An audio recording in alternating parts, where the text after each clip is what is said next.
Hello there, YouTube. This is Sibbles and Bits back at it again. Today we're going to talk more about thoughts and feelings, but we will be playing Soulstone Survivors. Again, a game that's related to the topic at hand. And I don't know, if you haven't seen Soulstone Survivors, it just recently got a new patch. It's fucking awesome. Way to demonetize yourself there, Bits. But yeah, it's like Vampire Survivors if you actually wanted to play a game. I've often heard it referred to as Vampire Survivors meets Path of Exile, and I've realized I've never really gotten that consideration until I realized that it was not being said as a kind thing. There's a lot of grinding, and there's a lot of effects on the screen. Just to let you guys know, and this is a game that I've reviewed, and I have oh my goodness, we can do all this now? Holy shit. New update is crazy.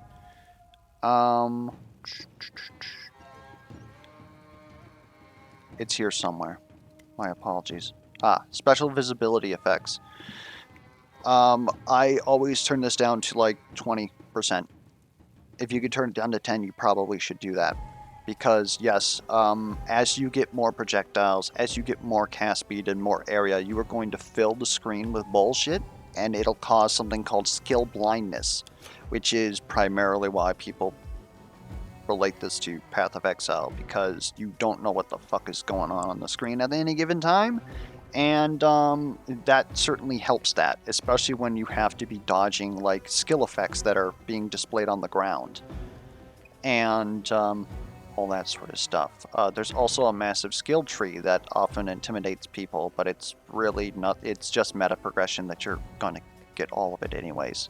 It's really not that important. It's definitely not it looks Path of Exile, but it's not Path of Exile, because this is one character's skill tree right here, and it's not a lot. And yeah. Anyways, all that sort of stuff sort of like plays against it, but it's honestly a very fun game. New update added so many builds, and new updates also in trouble, and the game's in trouble, and that's primarily what sparked this video. Is the update met such critical critical isn't the word. The immediate physical reaction of the vocal majority of the community was that this update is the worst thing that's ever possibly happened to this game, to the point where the devs have actually taken this update and slapped it into a beta branch for now. And I'm guessing that is to basically beta test it, but in my opinion, it's like, sure, there's a couple of flaws, but nothing terribly bad happened, honestly.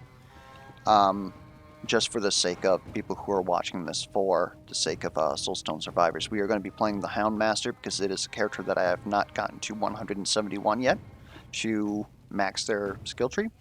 They are a relatively brain-dead character. All I gotta do is avoid stuff that's on the ground, and he pretty much takes care of everything for me. And his mechanic is very brain-dead. His mechanic is some enemies are going to drop bits of meat. If I pick up that meat, it will heal my dogs and make them do more damage. Great stuff. Otherwise, our runes, I'm just going like complete no-brain, critical mastery, critical strike chance, damage while lords or bosses are on the field, and multicast, because I think that works pretty well with this character, because they have not necessarily exclusive interaction with a mechanic called ammunition, which is a new buff that was added in this patch that helps differentiate a lot of the characters. Ammunition is whenever I have 20 of them, I will multicast 5 times. And I don't know if those multicasts can also multicast. So I'm seeing if multicast mastery will allow me to chain more multicasts off that and just pretty much, hopefully not break the game, but I mean, that's kind of what we do here, right? And so, yeah, just some common stuff there. Otherwise, I got materials. I don't even need the materials at this point. Like, I've rounded this game up so much that I don't think I'll ever run out. But I don't really want to fiddle with any of these other meta stuff, and Weapon Expert to give me access to my second skill, which also gives me ammunition, and if I crit with it, does 3 times damage. That's what that devastating tag means. So, now that that's out of the way, we're going to go on the easiest bitch boy difficulty, but we will be at max curse level, not max curse level. We will be at curse 7 level.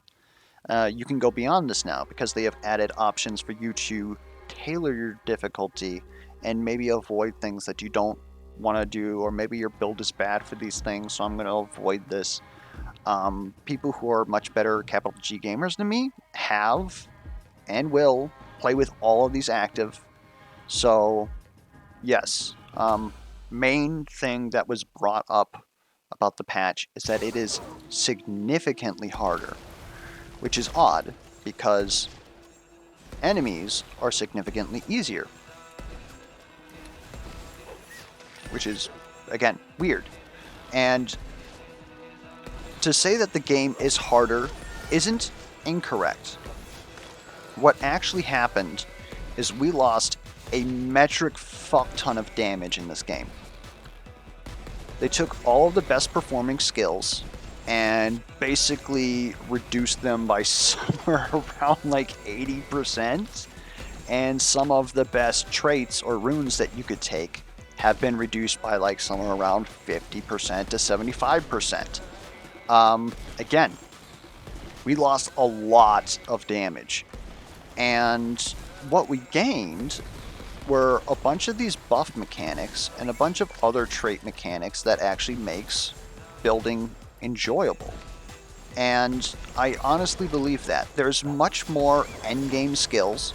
You have the ability in this game to literally give yourself your build. It's one of the meta like things that I didn't choose and it's in contrast of the materials upgrade. So I don't even have to like affect my damage, right? Like they fully give you the opportunity to play whatever the hell you want.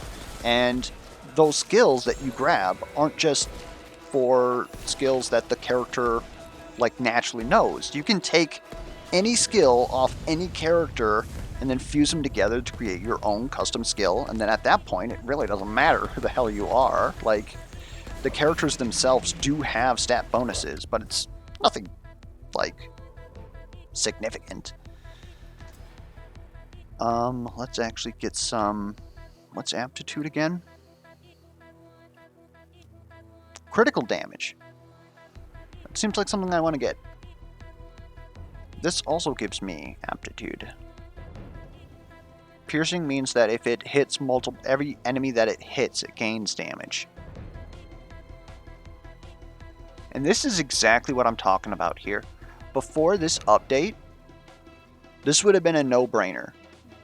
But now I found that I'm actually looking at skills, and I'm like, God damn, where could this build go? I could go into poison, because this is a critical poison skill that allows you to proliferate poison to other enemies.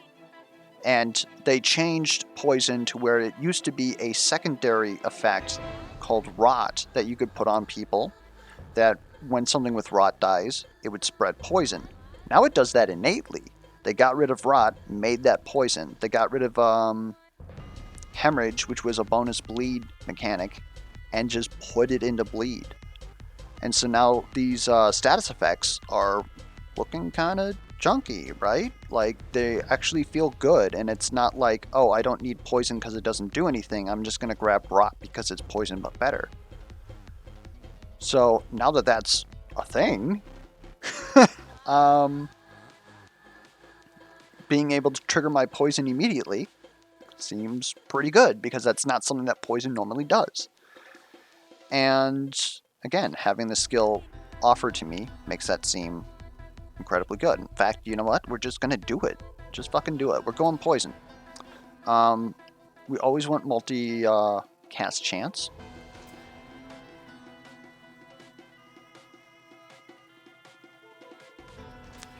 We'll go with that. This gains us aptitude as well. Traits precise.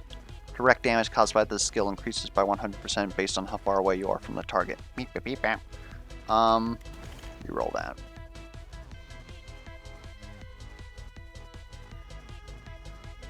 Anything that gives me ammunition, I'm about. We'll take the shrapnel shot. I wonder if I get 100% damage modifier, if that'll actually increase the amount of ammunition it gives me.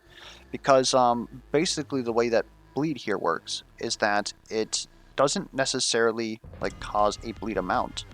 It adds a certain amount of bleed stacks.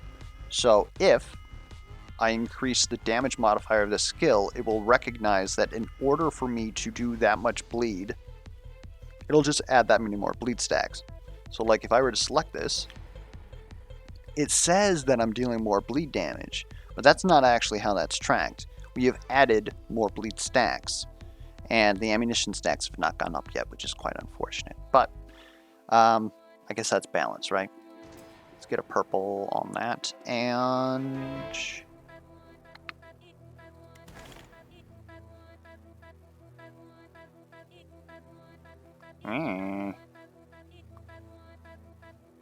frag shot isn't bad for us. All your attacks may now bleed. Like, it helps. There is a synergy where every time that we bleed, we also poison. So I guess I am willing to take that. Whoa. Anyways, back to the game. My apologies. There's so much more builds in the game, and I feel like I'm actually like making a build instead of just choosing the best option that's available to me and re-rolling until I get the thing that I have selected. Like the whole reason that I'm playing the game, right? Okay, I'm playing this character. This is their only out, right? They have to scale into this thing because this is the only thing that'll scale high enough. Now, it's not about what is the thing that scales high enough, it's what can I make, and then how do I scale that? And I think that as a roguelike, that is definitely an important thing to have. I don't know. But, I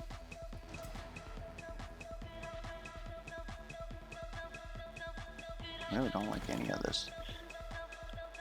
Acid Rain, or Shattered is important. Reducing enemy armor is huge. Yeah, I think we'll take Explosive Shot, actually.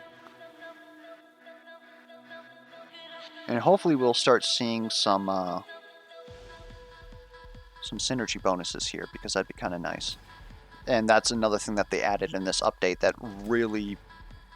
What the frick is this? This is new. Rapid Barrage? I'm sorry? Having a chance to gain ammunition every 0.2 seconds?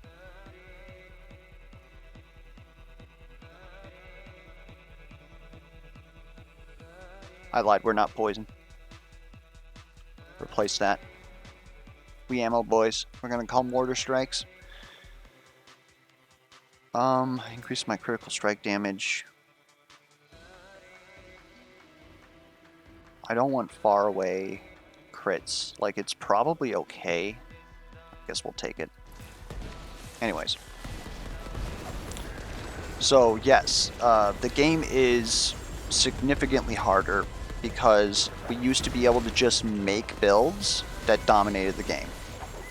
And it's one of the things that I'll say it's one of the things that I dislike the most. It's my largest pet peeve about like gaming communities in general, is that gaming communities love to optimize the fun out of their game, because some of them, the power fantasy is what's more important, and I think that that's just, you know, me being an entirely different player than everybody else.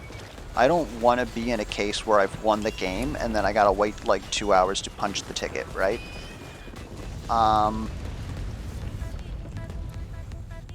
But some people, again, the more Path of Exile fantasy, we'll say, they just want to blow stuff up and vibe and have a good time.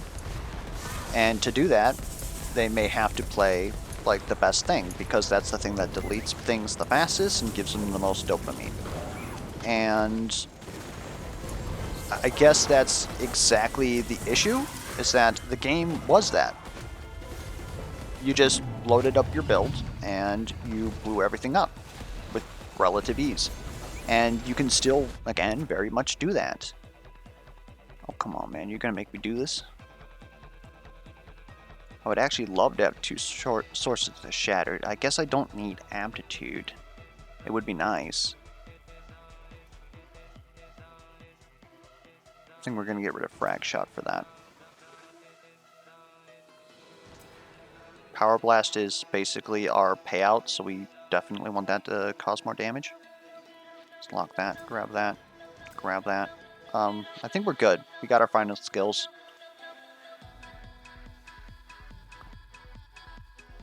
How much bleed do we actually have? It's on shrapnel shot, and we bleed with everything else. I don't think it's a majority of our damage though, so we're just gonna skip that. That was just something that we actually like took at one point. Just okay. This is increases area modifier of all blast, which is our entire kit. Okay. Faster. All right. Sorry. Maybe this isn't a good game to be talking about thoughts, but the power fantasy is still there, right? If you want to load up your build and play your build because you found like the build that you want to play, you can very much do that, and you can wreck a lot of face still, because the rest of the game has certainly been balanced appropriately.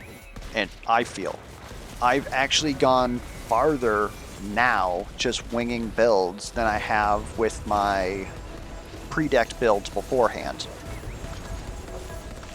And I think that has something to say about communities having immediate like physical reactions or retaliatory responses to balance changes, especially such a sweeping update as this one. Yes, lots of stuff was changed. We lost like probably 80% of our damage, but again, the rest of the game deals less damage. There's less spam on the screen, and the way that they circumvent that is enemies now gain a thing called armor penetration when you go up in loops at the after you complete a game, which we're about to here. And so that means that all your defensive properties go down. But what that means is that they don't have to scale enemy damage or as many enemies, because all it takes is for you to get hit once, and they scale cast speed a lot less. So it's really,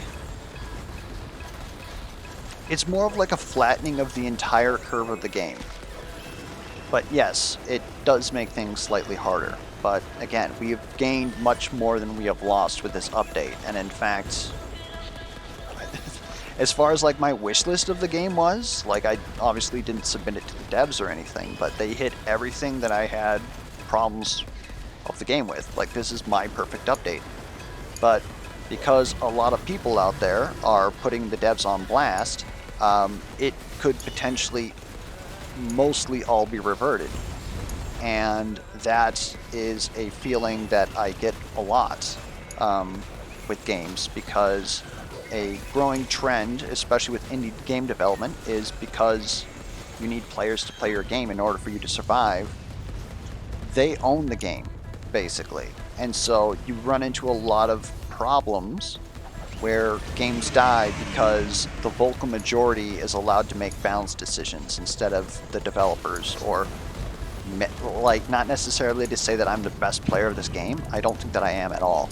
But, you know, the people who are actually like getting down and playing the game versus people who just are winging the game for now.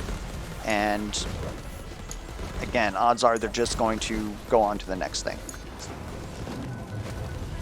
And it's kind of an issue, really, because a lot of people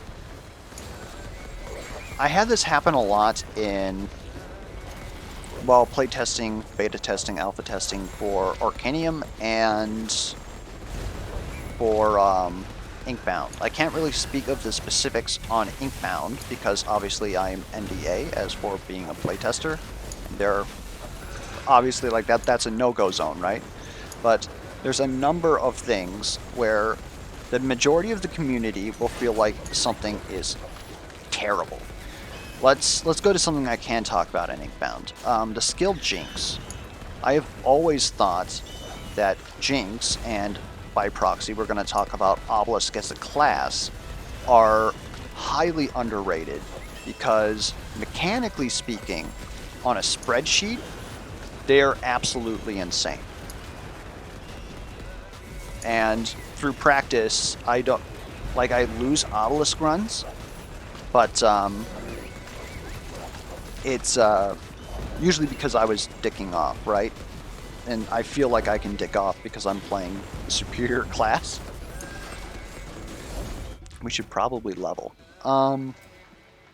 And same thing with Jinx. I felt like in its original implementation, it was a skill that did a job very well, much more than a skill that the community thought was overpowered. And the main thing that I would hear about it is, well, the problem with Jinx is that due to the way that the mechanics work, I only use it like maybe once a fight. Yeah, that's not how other skills work, but looking at what it does its job very well and enables a lot of builds that otherwise would not have damage to be able to burst down elites and at the end of the round, right? Especially in a setting like dailies, where you are timed, so to speak, with turns. You have to kill everything on the turn that it spawns, pretty much. And sometimes that means leaving a heavy for the last wave, and now you've got to blast through this heavy with a whole frick ton of health. Jinx does that very well.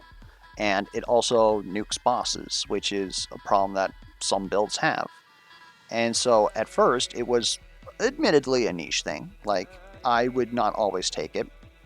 And then it got buffed because everybody kept saying that it was hot garbage. And I'm like, what the fuck have you done? And so now it's at a point where I don't know why you wouldn't take this skill because it's just absolutely insane. And people are still saying that it's garbage because you still only use it once a match. And I'm like, please don't buff it again. Like, I've pleaded to the devs. I'm like, I don't know what your statistics say, but don't do this because it's not fun anymore. Like, I have to convince myself to not take this skill. And when I do take it, it's like, okay, so let me put it this way. A majority of people who play games, right, they will, what I say, optimize the fun out of the game. They will always take the best path because it is the best thing to do, and by regards, they remove more and more of the game, right? And so only 5% of the game exists. You always do this, you do this against this, and that's just how it usually goes all the time. I am more of a person who pushes the outer bounds of the game, right? If you were to look at a, let's say a bell curve, where you got 5% of the game is absolutely above the balance curve of the game. And then you've got probably like, say, 20% of the game that is pretty good, right? It's definitely strong. And then you got like 50% of the game that is okay, right? I live in the okay field, right? It can complete the game. I have access to more game. If I absolutely have to, I'll use like something that's, say, niche or like not good.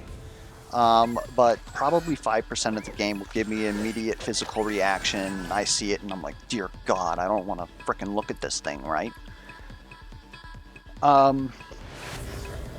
But most people are at the way top. They feel like they need to play at their peak performance or something like that. So they're like, okay, if anybody tells me that this is bad, or like some streamer says, this is how this game works, I'm going to play the game like that. And that is how this game works.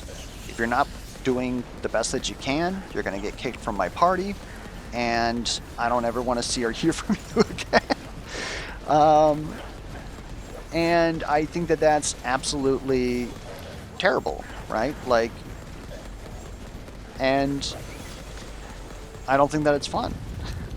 Again, I don't want to wait 2 hours to cash my check. I want to actually play the game from the beginning to the end. I don't want to win straight away. And so, being surrounded on Reddit by people who immediately look at something, like saying Path of Exile new unique just drops, well, it's in the belt slot and it's not Mage Blood, so get fucked. And hilariously enough, Mage Blood, which is one of the most powerful items in that game, when it was released, everyone was like, okay, well, it's not Headhunter, which was the most powerful item in the game at the time, and it's in the belt slot, so get fucked. And I'm like, hold up now. This thing's insane. What are you talking about? And when Headhunter was released, they were like, wow, that's the stupidest shit that I've ever seen. And I'm like, oh, I guess I gotta play hardcore because I gotta have this item. Anyways, it just goes, I don't know if it's necessarily like safe to say it goes to show that most people don't know what the fuck they're talking about. But I hate to say it, most people don't know what the fuck they're talking about, right? They play off of immediate gut reaction and feel instead of actually like playing the game and learning how the game works and then deciding, okay, is this worth my time or not? And again, that might just be me. I do have brain damage, so I mean, like, who fucking knows? There might be some other stuff raveled out of place in there. But especially when I was playing Arcanium, played all random teams, and I would meme on the game a lot. And then I also put self-imposed challenges because, admittedly, the game was like way too fucking easy, and we never really got the extra difficulty modes because the game unfortunately died. But it's sometimes you just have to embrace the fact that you know, playing suboptimally might be more enjoyable than playing optimally. Like, knowing optimization is important, and obviously, like, I'm a spreadsheet warrior, it's stuff that I'm looking for, is what is the best way to do things. But I'm optimizing these things to figure out how much can I fuck around, right? Like, what is the absolute limit of degeneracy that I'm allowed to do? And this was my primary function on the Inkbound playtest, is I would, as purposefully as I could, like, make the worst possible builds and be like, okay, so the average user isn't going to make good decisions. Or, sorry, like, again, that sounds pretty elitist, but you know what I'm saying. Like, not everybody knows the correct path. So what is the experience of a player who doesn't know that this is bugged or that this interaction works like this? What would they possibly do? And what would their builds possibly look like? And so I would just take random shit and make a build out of it, and was largely successful. So it's an easy game. And I think that that's perfectly fine. But it's because of stuff like this that I have different opinions about things than the rest of the community. Because I'm not looking at stuff as in, oh, well, if I always get what I want, then it's certainly a different outcome. If you always get what you want, it's not a roguelike anymore. And again, might be just a different matter of opinion because I want a roguelike, right? Like, conversation I often have is that I feel like Back 4 Blood at launch was a much better game than Back 4 Blood now, and over time it's become a game that I quite honestly don't enjoy. So I have to now do challenge runs and all this other stuff to put myself on the same balance scale as the game so that I can play the game longer. And it's had the exact opposite reaction with the community. So I think that at the end of the day, I'm damaged and I just enjoy games differently than other people. But oh man, I got nabbed there. Anyways, we should probably be leveling instead of talking. What is our critical chance actually at? We're at 70. We could gain some critical chance. Let's make our doges faster. Area of explosive shot is good because that has access to our shatter. Let's get some more damage. Let's pick stuff up from a farther distance. More AA-12, please. Hail Caesar. Let's take expansive damage modifier, multicast chance for everything, AoE, critical chance, movement speed. Should probably grab a little bit of health. Do we only get movement speed for hounds? Wonder how fast we can make them. I guess make our hounds deal more bleed damage, more armor shred, more movement. Okay, anyways. Going back to some other examples.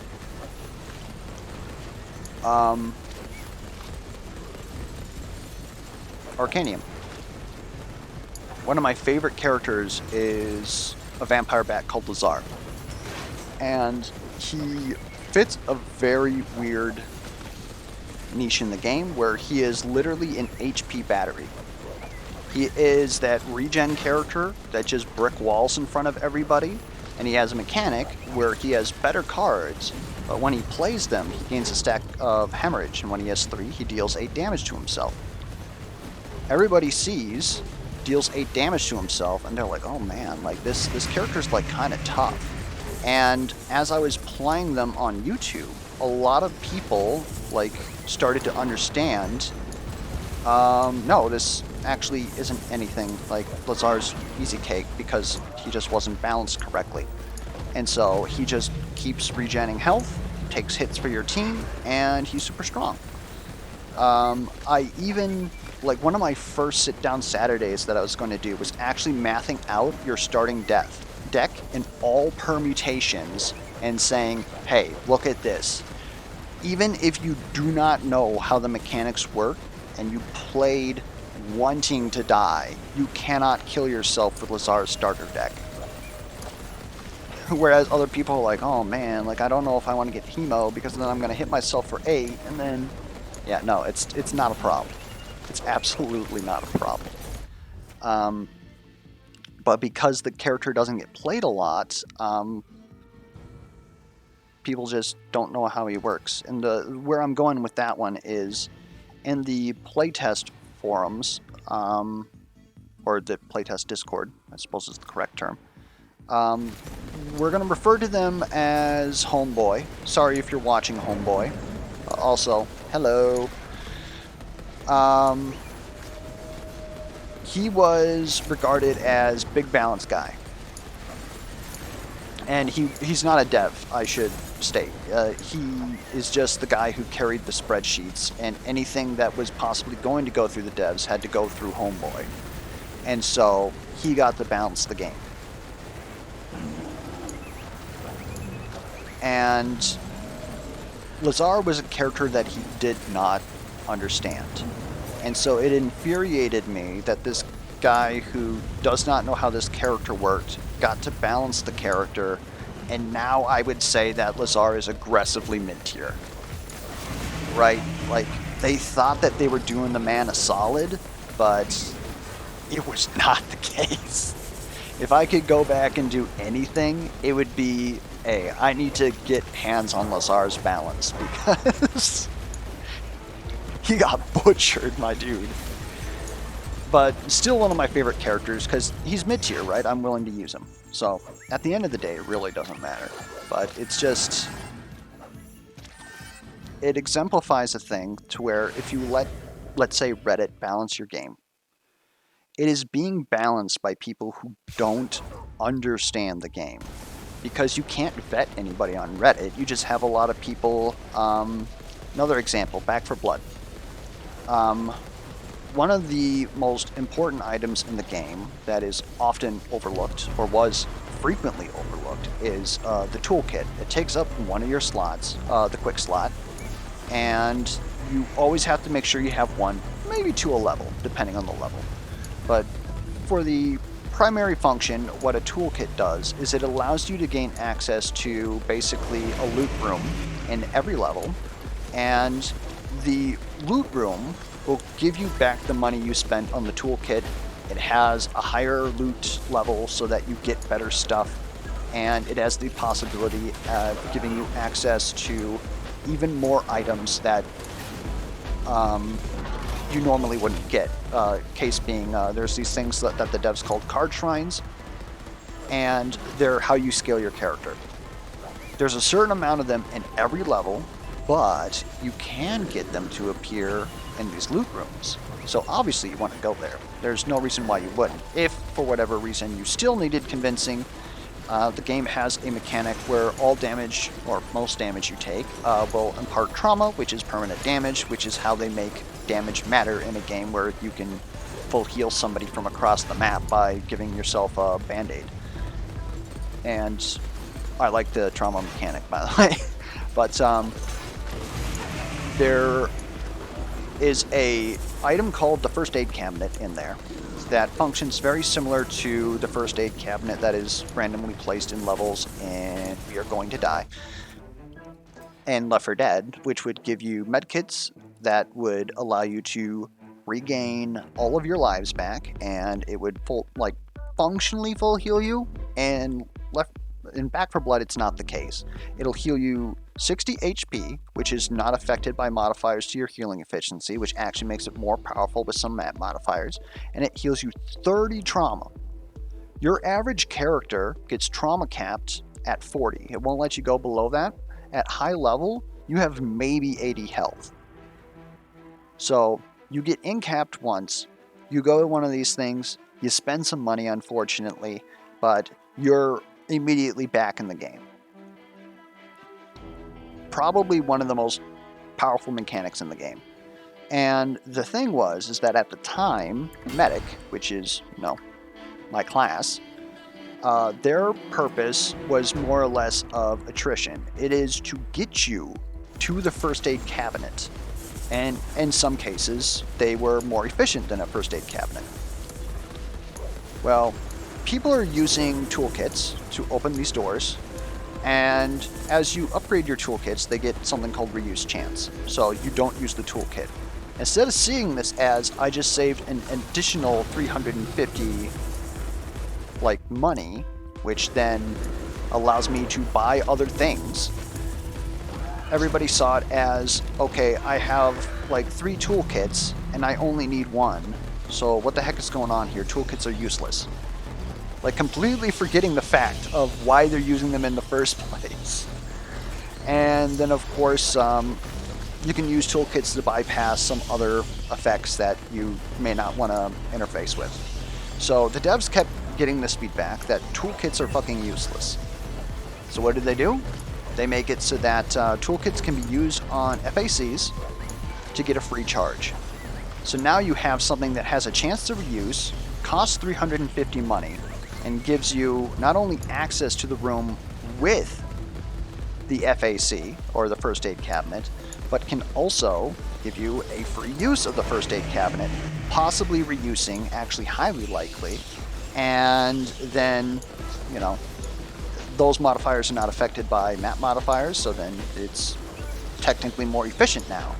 So now, the entire balance of having a medic on your team is even worse than it was before, because technically speaking, in almost every game, it's definitely more efficient to have somebody killing things than it is to have people healing people, because if you control the situation, nobody takes damage.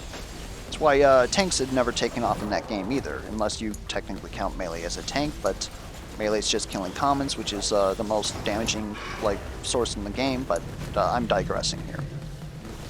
And so now we have this. Medics are completely made invalid because one person with a toolkit is more efficient than, if it wasn't bugged, an entire deck of a medic. just due to amount of trauma healed, which is, again, the #1 factor of making sure that you don't get one shot in this game. People kept complaining that toolkits are useless. They still did not feel like toolkits were good at all.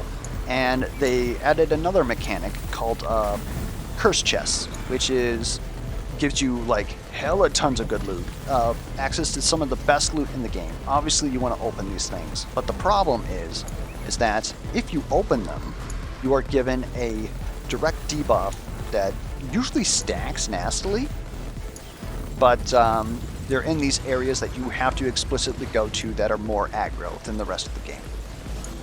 But if you made it out alive, you generally already outscaled the endgame. Like, seriously, one of these areas in one of these chests can potentially make you endgame after the first map. And people were like, yeah, toolkits are still useless. We should be able to use toolkits to bypass these curses. And the devs listened for some reason.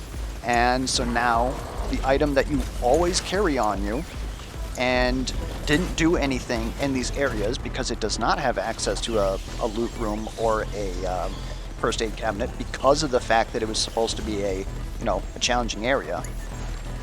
People were like, I don't use toolkits in here and it feels bad. So they're like, okay, we'll let you toolkit warp chests and then it won't give you a curse. What? What? And again, maybe I'm being slightly elitist with the concept, but that's what happens when you listen to the vocal majority instead of like people who actually play the game. I don't know. Maybe some people who actually like play the game and had the devs ear like said that too, or just parroted that, this is how the community's feeling. But I don't know, man.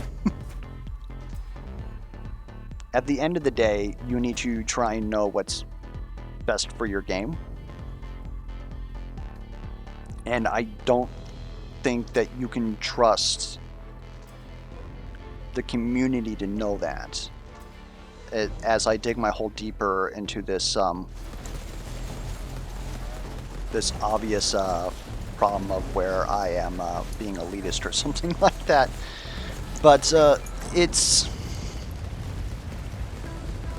if you'll allow me to go back to, I mentioned Obelisk and Inkbound. It's another example, by the way. Everybody said that Obelisk was ass. Worst character in the game. I think that the only 3 people that I know of that agreed otherwise was one person on my Discord. Sorry. One of the devs, and the best player in the game. Assuming that I don't consider myself, which I don't, definitely who I would consider the best player in the game. And apparently the statistics, because the devs were even like, okay, at all ranges of difficulty, Obelisk has the highest win ratio. Okay, so then why the heck are people saying that it's bad? Oh, well, because, they think that it's better to kill things in Inkbound than it is to tank things. But you also need to tank things, and it's got good AoE. I could go into more specifics, but I highly disagree with that fact in Inkbound. But the devs decided that they were going to balance to, what the best players had to say. And so they nerfed Obelisk, as they should, because they were insane.